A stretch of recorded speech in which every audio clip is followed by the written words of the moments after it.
Đàn ông khi còn trẻ thường bị cuốn hút bởi nhan sắc. Nhưng khi đã trưởng thành, họ chọn một người mang lại cho mình sự bình yên. Họ không còn tìm kiếm một người đẹp nhất mà là người khiến họ được là chính mình. Họ không phải gồng mình, không phải đoán suy nghĩ, không phải sống trong những cuộc chiến tranh lạnh kéo dài. I see your smile beneath the city lights. You chase my fears away in summer nights. We dance until the world just fades away. With you I'm young again, I wanna stay. Your heart is calling like a secret song.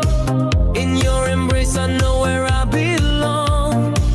The time stands still whenever you are near. You turn my shadows into something clear. Stay forever young. Don't let the moment die. Hold me through the